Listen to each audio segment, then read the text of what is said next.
ગાય એ પરોપકાર. ગાય પોતાનું દૂધ ખાલી એના વાછરડાને ન આપીને એ જનજનને પ્રદાન કરે છે.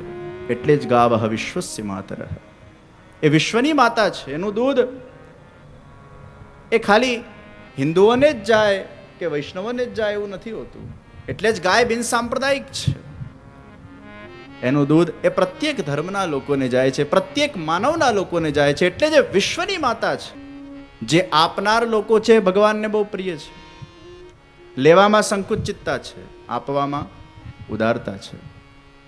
ઇંગ્લિશના અંદર એવું કહેવાય છે કે આઈ વોન્ટ હેપીનેસ, એમાંથી આઈ કાઢી નાખો તો તમને હેપીનેસ મળે. પણ ભક્તિ માર્ગમાં આઈ કાઢવાની વાત નથી, આઈને ડાયલ્યુટ કરવાની વાત છે. આઈ વોન્ટ હેપીનેસ ને I am happiness, I belong to happiness, I belong to Krishna who himself is happiness and bliss. આઈને નાશ નથી કરવાનો, ડાયલ્યુટ કરવાનું છે. મિશ્રી દૂધના અંદર જ્યારે ભળે ત્યારે એ મિશ્રી પોતાના અસ્તિત્વને ગુમાવી દે છે, પણ એ મીઠાસમાં કન્વર્ટ થઈ જાય છે. એમ આપણા આયને ભગવાનના શ્રી ચરણારવિંદોના અંદર જ્યારે દાસ ભાવથી આપણે ડાયલ્યુટ કરી નાખીએ છીએ, હે કૃષ્ણ તું મારો અને હું તારો, શ્રી કૃષ્ણ શરણમ મમ, હું તારો છું અને તું મારો છે. આ હું ને તારાના અંદર સમર્પિત કરવાનું છે. યા તો હું તું મેં સમર્પિત હોગા, યા તું હું મેં સમર્પિત હોગા. હું તુમાં સમર્પિત થાય એ ભક્તિ, તું હુંમાં સમર્પિત થાય એ જ્ઞાન માર્ગ. જીવાંશોસ્ત્ય વના પર, અને પેલામાં અહમ બ્રહ્માસ્મિ, હું જ ભગવાન છું. એ તું હુંમાં સમર્પિત થાય છે, અહીંયા હું તુંમાં સમર્પિત થાય છે. એ આયને ડાયલ્યુટ કરીને મીઠાસ યુક્ત બનાવીને ભગવાનના શ્રી ચરણારવિંદોમાં સમર્પિત કરવાનું છે. અને જે પોતાનું સમર્પણ કરી શકે એ જ ભક્તિના પથ પર આગળ વધી શકે. એ ઉદારતા, પોતાના જાતને ન્યોછાવર કરવાની ઉદારતા, પ્રેમ કરવાની ઉદારતા, સત્કર્મ કરવાની ઉદારતા, બીજાને ખુશ કરવાની, સુખી કરવાની ઉદારતા, બીજાને રાજી કરવાની ઉદારતા. ઔદારમ વંશ પુણ્યેન, એ વંશમાંથી પ્રાપ્ત થાય છે. એક કોઈક મરજાદી તમારા કુળમાં જન્મી જાય, 7 પેઢી તારતો જાય.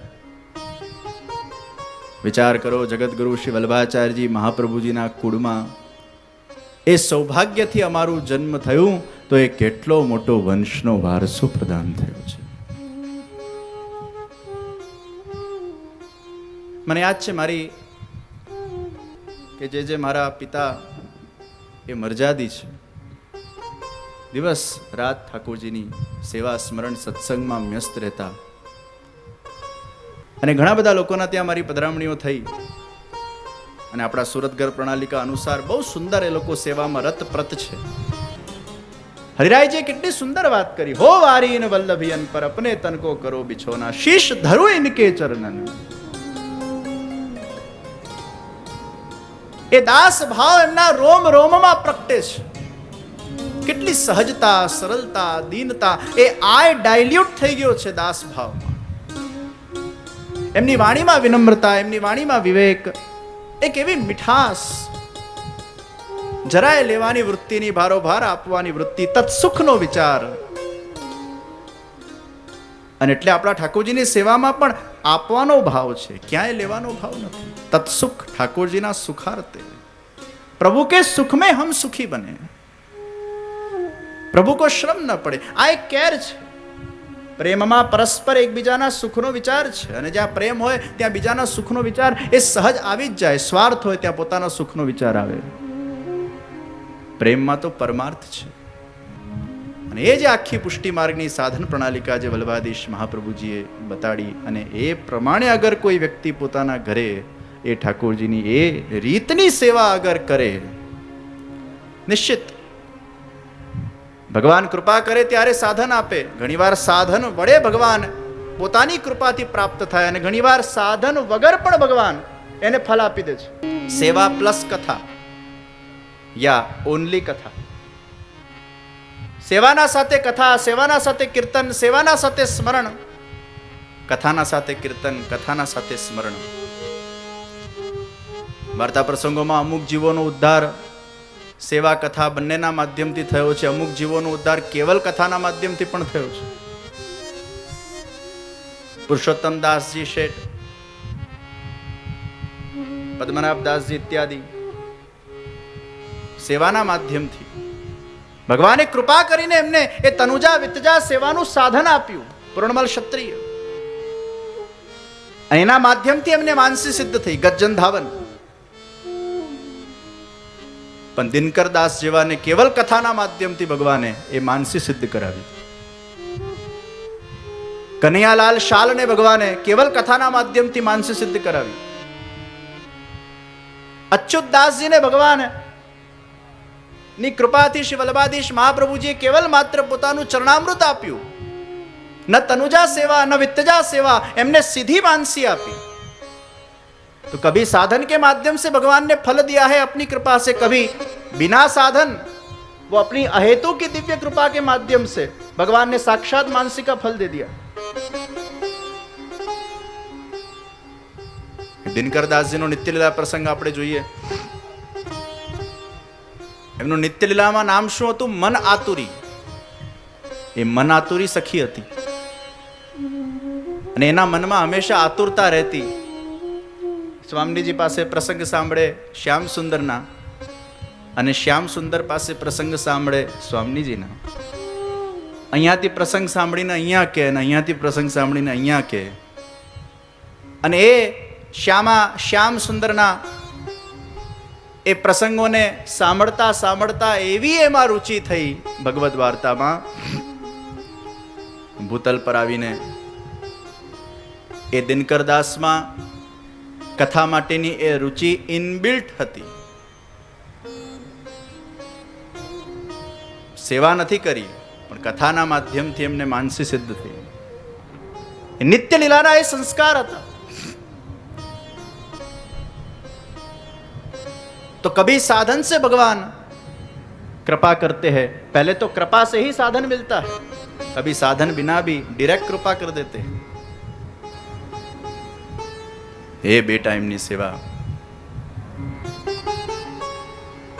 અને એમાં ચિત્તનો નિરોધ ખૂબ રહે છે. અલૌકિકતામાં રુચિ વધતી જાય છે. સુબોધનીજીમાં શ્રી મહાપ્રભુજીએ બહુ સુંદર આજ્ઞા કરી. સર્વદા અલૌકિકેષુ પદાર્થેષુ મહાત્મ શ્રવણાત રુચિ ઉત્પદ્યતે. મહાત્મ જ્ઞાનના માધ્યમથી, મહાત્મ જ્ઞાન પૂર્વકના શ્રવણના માધ્યમથી વ્યક્તિના હૃદયના અંદર પરમાત્મા માટેની એ રુચિ પ્રગટ થાય છે. ઘણીવાર રુચિપૂર્વક તમે સેવા કરો અને ઘણીવાર કરતા કરતા રુચિ પ્રગટ થાય. वाइस वर्षा है. एक है प्रेम से आप सेवा करो और एक है सेवा से आप में प्रेम का जागृतिकरण होना.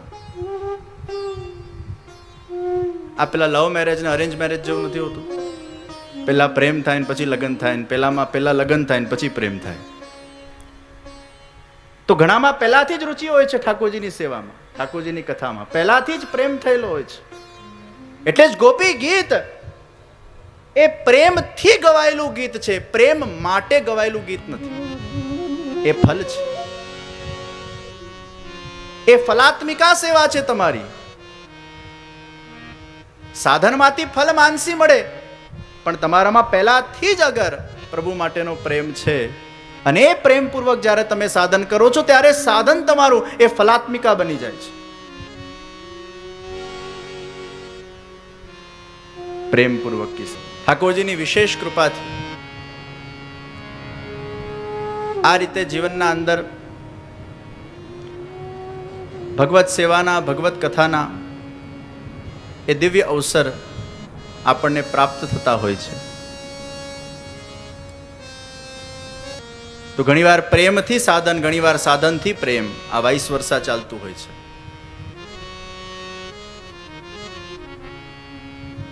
તો રુચિને ઘણીવાર કેળવવી પડે. રુચિ હોય નહીં, એને કેળવવી પડે.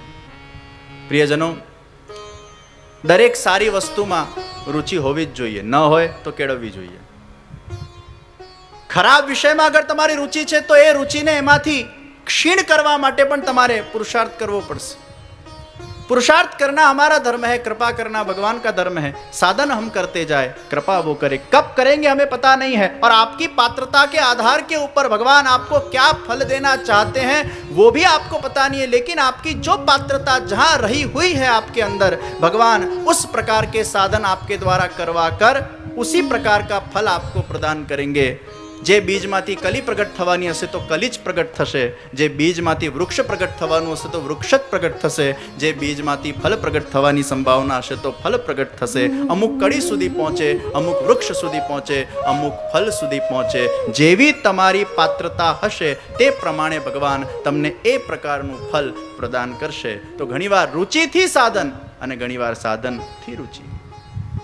કાષ્ટમાં અગ્નિ પ્રગટ થવાની સંભાવના છે, પણ એ કાષ્ટને અગર યોગ્ય અગ્નિનો સંસર્ગ થાય તો એમાંથી અગ્નિ પ્રગટ થાય. એમ ઘણા જીવોના અંદર એ ભગવદ પ્રેમ પ્રગટ થવાની સંભાવના હોય છે, પણ જ્યાં સુધી એ યોગ્ય સાધન કરતા નથી, ભગવત કૃપા જન્ય, ત્યાં સુધી એમના અંદરથી એ અગ્નિ પ્રજ્વલિત થઈ શકતી નથી. તો સેવા કથા એ આપણા ત્યાંના પ્રમુખ સાધનો છે. સેવા યાંબા, કથા યાંબા, યસ્યા શક્તિર દૃઢા ભવે. જે સાધન વડે તમારા હૃદયમાં એ પ્રેમ જાગૃત થઈ શકતું હોય એ સાધન ભગવાન તમને પ્રદાન કરે છે. એટલે જ ભગવાન કૃપા કરે ત્યારે સૌથી પહેલા ભક્તિના સાધનો પ્રતિ આપણી રુચિ પ્રગટ કરતા હોય છે. રુચિ પ્રગટ થવી એ બહુ મોટી વાત છે. ઘણીવાર વર્ષોથી લોકો સેવા કરતા જાય પણ રુચિ જ પ્રગટ ન થઈ હોય. કરવા ખાતરની સેવા થતી હોય, બસ આ કરવાનું છે એટલે કરીએ છીએ, પણ રુચિપૂર્વકનું સાધન. અને એ જ્યારે થવા લાગે ત્યારે ભગવાનની વિશેષ કૃપા થઈ કહેવાય. આ 2 ટાઈમ વાળા સેવા વાળા લોકો રુચિપૂર્વક. ઘણીવાર પહેલા કંટાળો આવતો હોય, કદાચ 1-2 મહિના એવું થાય કે ક્યાં આટલી બધી સેવા માથે લઈ લીધી, પણ ધીરે ધીરે કરતા જાય અને પછી તો એવું રૂટીન થઈ જાય. ઠાકોરજી સાથે એવા એ લોકો ઓતપ્રોત થઈ જાય, ઠાકોરજીને એવા આત્મસાત કરી લે કે હવે ઠાકોરજી વગર રહેવાતું નથી, હવે એમના વગર ચાલતું નથી. આ ડાયલ્યુટ થઈ જાય. આ સર્વભાવથી યુંજિત બનીને ઠાકોરજીની સેવાના અંદર તત્પર બને છે અને ધીરે ધીરે ભગવત પ્રાપ્તિના માર્ગ પર આગળ વધે છે. એ મર્યાદીઓ વિશેષ ભગવાનના કૃપા પાત્ર. અને એવો એકાદ મર્યાદી તમારા કુળમાં કે વંશમાં આગળ થઈ ગયા હોય તો 7 પેઢીને તારતા જતા હોય છે. એમને કીધું તું રોજ 35 પાઠ સર્વોત્તમ સ્તોત્રના કરજે. પછી મને કે હું રોજ 35 પાઠ કરતો. પછી અમે આ બધા સિરિયલ લાઈનમાં એવા બિઝી થઈ ગયા કે અમને બહુ સમય મળ્યો નહીં. પણ એક દિવસ એવો કંઈક જીવનમાં ભગવાને તમાચો માર્યો અને બાપુજીની વાત યાદ આવી. પાછા 35 પાઠ ચાલુ કર્યા. ચમત્કાર થયો શ્રી વલ્લભનો. અને ત્યારથી મને શ્રી વલ્લભ પર ખૂબ આસ્થા અને શ્રદ્ધા છે. આજે આપ મારા ત્યાં પધાર્યા છો એ મારા બાપુજીના સંસ્કારના કારણે પધાર્યા છો. નહીં તો અમે બધા તો આ પ્રવાહ માર્ગમાં, માયા માર્ગમાં એવા ફસાયેલા હતા કે અમને કોઈ સંત કે ગુરુને મળવાની ક્યાં ઈચ્છા ન થતી હોય. પણ એ સંસ્કાર હતા. ઔદારમ વંશ પુણ્ય, वो उदारता वंश से प्राप्त होती है. એટલે ભગવાનના દૈવી અંશ હો તો ભાગ્યશાળી છો, પણ અગર સારા વંશમાં તમે જન્મ્યા છો તો મહાભાગ્યશાળી છો. બહુ સુંદર વાત પિતામહચરણે પરંપરાની કરી, અને એ પરંપરાનું નિશ્ચિત ખૂબ મહત્વ છે.